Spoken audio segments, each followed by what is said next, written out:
বলিউডের item girl খ্যাত রাখি সাওয়ান্ত তৃতীয়বারের মতো বিয়ের পিঁড়িতে বসতে চলেছেন। বিভিন্ন বেফাঁস মন্তব্য, একাধিক প্রেম ও বিয়ে নিয়ে বরাবরই লাইমলাইটে থাকেন এই অভিনেত্রী। এর আগে দুইবার বিয়ে করেছেন এবং শেষবার তিনি ধর্ম পরিবর্তন করে ইসলাম ধর্ম গ্রহণ করেছিলেন।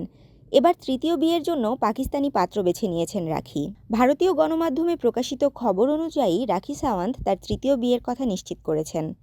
তার এবারের বরের পরিচয় হল পাকিস্তানের দোদি খান, যিনি পেশায় অভিনেতা এবং পুলিশ কর্মকর্তা।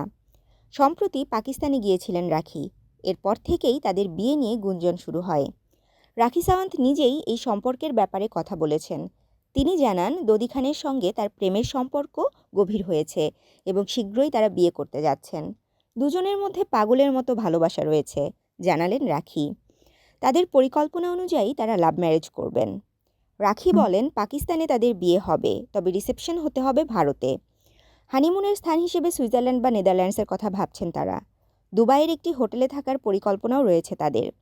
এদিকে দোদি খান তার ইনস্টাগ্রাম অ্যাকাউন্টে একটি ভিডিও শেয়ার করেছেন, যেখানে তিনি রাখিকে প্রশ্ন করেছেন বরযাত্রী কোথায় নিয়ে যেতে হবে। এই ভিডিওটি বর্তমানে সোশ্যাল মিডিয়ায় ভাইরাল হয়েছে। রাখি সাওয়ান্ত এর আগে দুবার বিয়ে করেছিলেন। প্রতিবারই তিনি পাগলের মতো ভালোবাসা থেকেই বিয়ের সিদ্ধান্ত নিয়েছিলেন। প্রথম বিয়ে হয় রিতেশ সিংয়ের সঙ্গে এবং দ্বিতীয় বিয়ে ছিল আদিল খান দুরানির সঙ্গে। তবে দুটি সম্পর্কেই নানা বিতর্ক সৃষ্টি হয় এবং শেষ পর্যন্ত তাদের মধ্যে বিচ্ছেদ ঘটে। বিতর্কিত এই অভিনেত্রীর তৃতীয় বিয়ে কতদিন টিকবে তা নিয়ে কৌতূহলী ভক্তরা। তাশরিফা তৃষা, তরঙ্গ টিভি।